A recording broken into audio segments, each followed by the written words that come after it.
Hello and welcome back to another video. Welcome back to the YouTube channel, people. And welcome to Mike's Reacts, people. As in, I'm just reacting to another video. People seem to like the reaction videos. They seem to do well. So, listen, if you do like the video, make sure to leave a like and subscribe if you're new. We're trying to reach 1K subscribers before the end of the season. I am taking a big risk with doing this video because I don't know whether this will get copyrighted or not. But if it does, then it is what it is. We'll do a couple more videos tomorrow.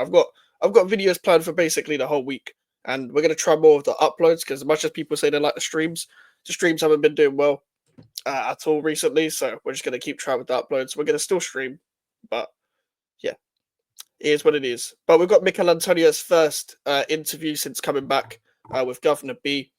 I'm really interested to see, what he's been saying, how he's feeling, stuff like that as well. I've only seen a couple quotes, so let's get into this, man. Let's get into this.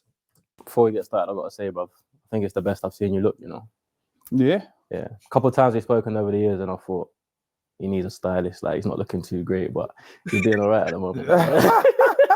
To be honest, normally when you see me, I'm normally rugged. I don't really care. I can't be bothered to go to the barbers, or I'm not even going to get my hair done. But you find me a week where I'm like, everything's quite fresh still. All right. Michail Antonio, you're looking good, bro. But how do you feel? No, I'm feeling good, to be fair. Like, obviously, I'm walking normally now off the crutches. The legs got the strength, but it's not got much power. So right now I'm trying to build up the power, but I'm lucky to be alive at the end of the day. So I'm very positive when it comes to life. I've got a second chance at it. So I'm never going to let anything drag me down, or I'm never going to let anything be quite negative. So right now I'm happy, man. Yeah, because this guy's been through it, man. He's been through his divorce. Obviously, he didn't celebrate the Conference League, the whole thing like that because of his divorce at the time as well. And he's just been going through stuff when he's been playing on the pitch and that as well. Obviously, you never know when someone's going through something as well. And I like the mentality, man. Like it was a very serious situation. We were all very worried at the time of what happened, sort of thing. We were fearing the worst, but hoping for the best, sort of thing. And it's good to see he's alive and well. I like it. They told him to just put on a West Ham tracksuit for a West Ham interview, though. But yeah, only this guy can go through what he went through, and bro, he could just start going to the gym like 3 months later. Not many footballers can do that, bro. This guy's just too strong, bro. It's been 3 months since that tragic day. When you look at where you were then versus where you are now, what's the overwhelming emotion? To be honest, it's how far I've gone in such a quick time. Like, on the second day, they had physios in there trying to get me to lift my leg, and I couldn't even get my leg off the bed. Now I'm walking, trying to jog bits and stuff like that. So, like, within 3 months, it's been unbelievable. And the surgeon who did my operation was telling me that he doesn't want me to put my leg down for 3 months. So I've been on crutches for 3 months. Oh. And I'm 3 months now, and I'm jumping, and I'm trying to jog and stuff like that. So I'm not going to overdo it because I don't want to have any setbacks. But if I can push, I'm going to push. You talk about the surgeon. You've got first responders, doctors, surgeons, hospital staff. What's your message to those that helped you out? Like, end of the day, I wouldn't be here. I wouldn't be standing up and walking if it wasn't for these people. So, like, they've saved my life, and life is precious to me and my family. So, end of the day, what I can do is say thank you and just live a nice, peaceful life for me and for everybody else. A couple of days after the accident, I think we played Wolves at the London Stadium.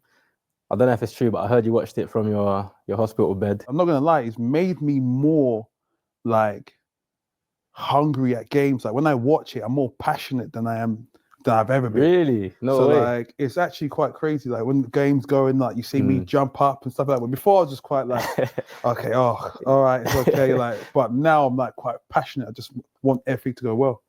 Yeah, because this guy don't like football. He don't like football. He always just wanted to play in it. So when he doesn't play, he's just frustrated. Obviously, he's a team player and stuff, but he wants to be the one helping the team. That's how he's always been. And to see that's quite interesting still. Because I remember that what Souček dedicated his celebration to Antonio. That was the game where, unfortunately, Lopetegui survived. But yeah, that was mad. We had to dedicate that Well, we had to dedicate that performance to him, but they didn't fucking perform like they did it for him. I'll be real; it wasn't a great performance that game, but very interesting to see he's more passionate. Because as I've always mentioned in the previous streams and videos and stuff, I'm curious to know what's going to happen with his contract. So, because it ends in May, so I'm assuming we give him a year extension, but it is 2 months away. I think that's the game where Mo scored, but it was disallowed. But he done the full celly, got the Antonio top out, the chair out. Before the game, all the players were wearing your shirt. Fans were singing your name throughout the whole 90 minutes. What was that like to watch? No, it was unbelievable. Like, it was actually emotional. It made me emotional in bed, I'm not going to lie. And next thing I really enjoyed as well is over the next like 6 to 8 weeks, every single game that I watched or heard, the West Ham fans were just singing my name as well. So I love the support. I love the fact that they showed me so much love, and I really appreciated it. It helped me massively.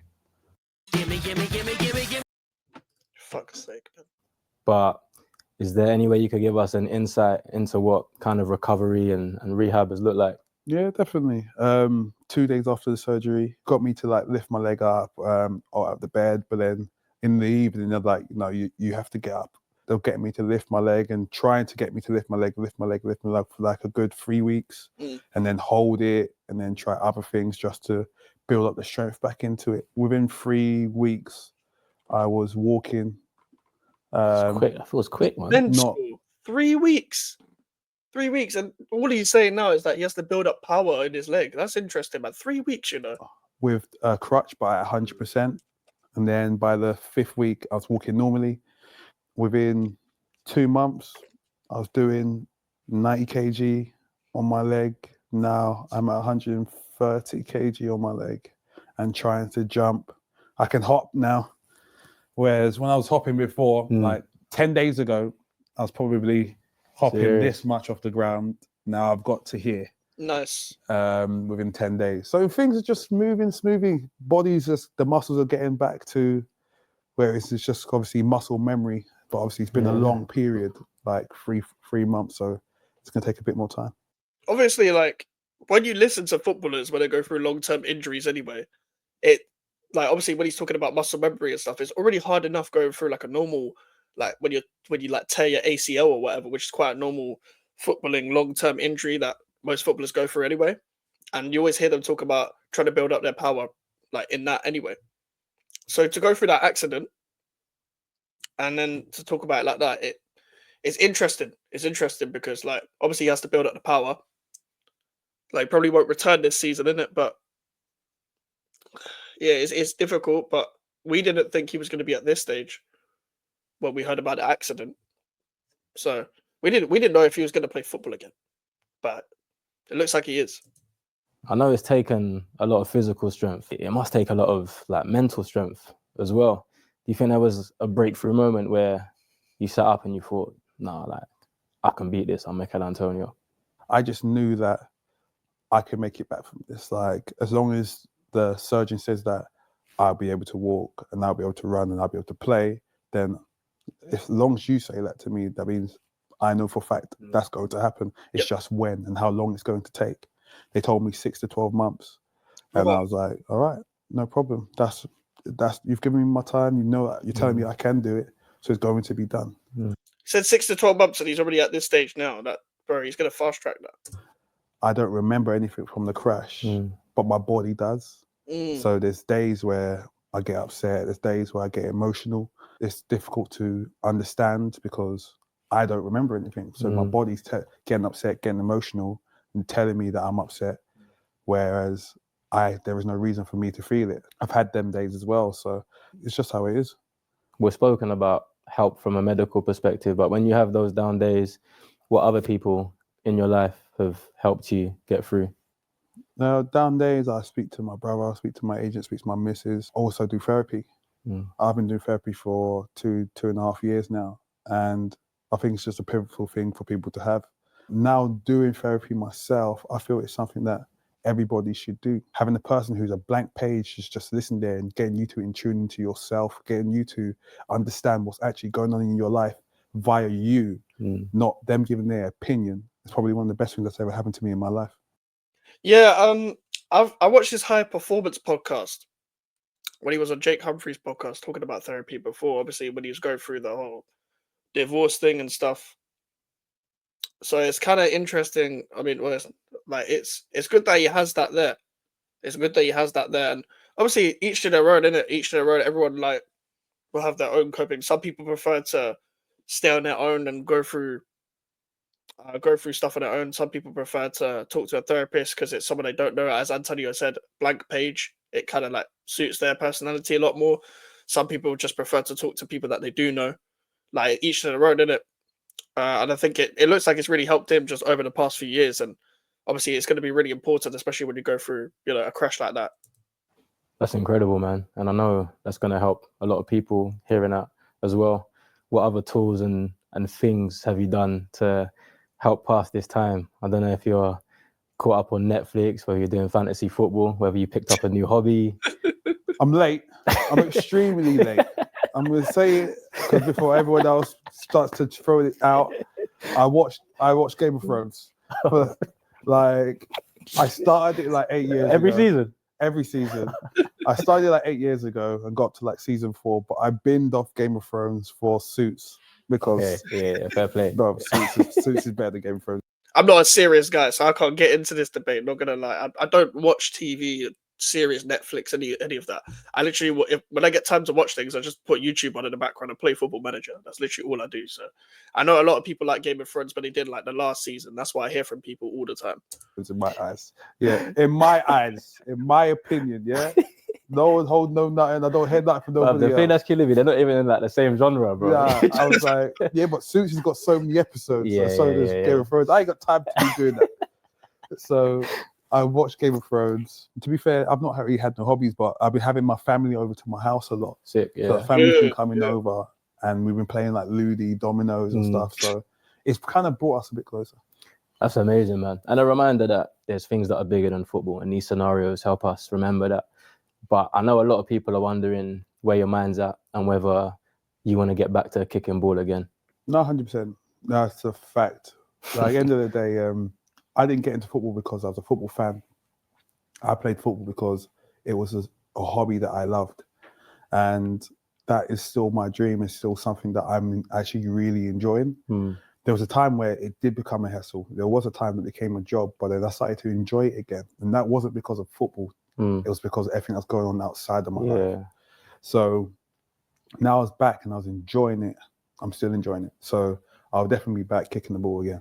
Do you know, I knew you was going to say that because when I see Jazz get to 50 Premier League goals, I was like, he's catching up. Listen, Yeah, you can't let Bowen catch up to him, man. You can't let Bowen catch up to him. That's why he needs to sign. Let him sign that extra deal. Let him be a squad player, bruv. I don't care, man. Need to get a starter, obviously, in the summer, and then let him compete, man. Because why not? I want him to retire here. I've always wanted him to retire here.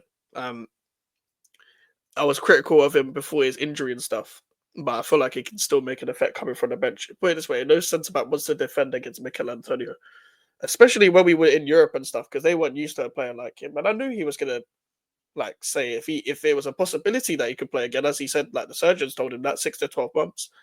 He's the most never say die attitude footballer I've ever seen in my life, but he's the most like vocal with it. Obviously, most footballers are never say die attitude, but like he's got the biggest one sort of thing. He's got the greatest like mentality because of where he came from.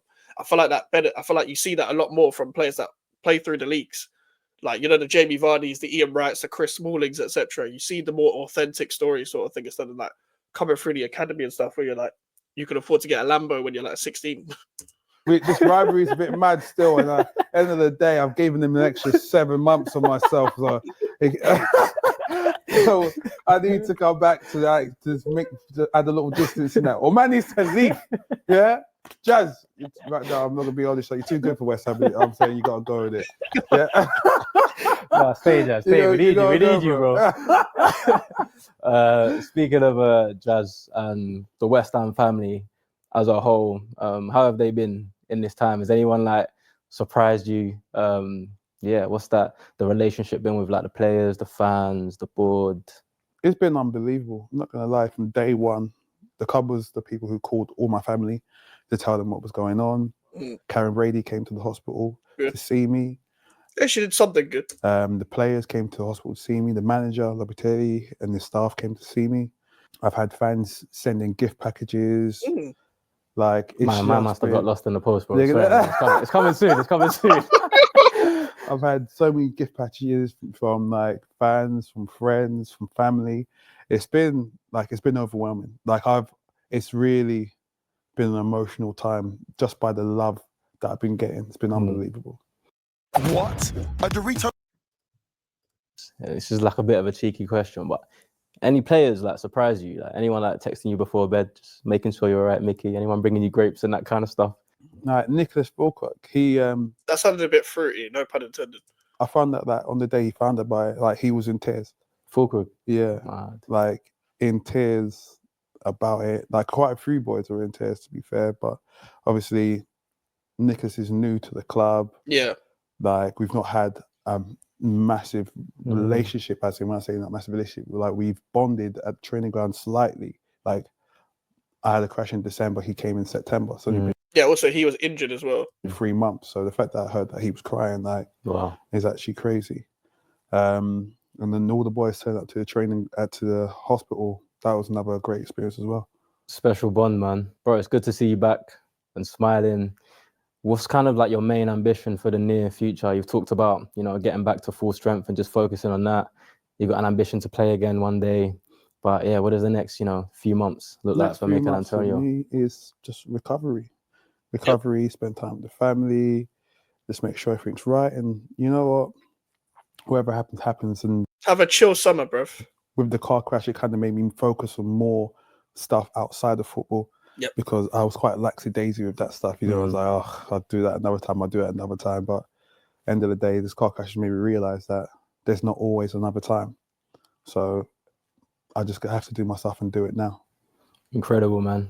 I think just since everything's happened, one thing I'm reminded of is people use this term like the West Ham way quite a lot.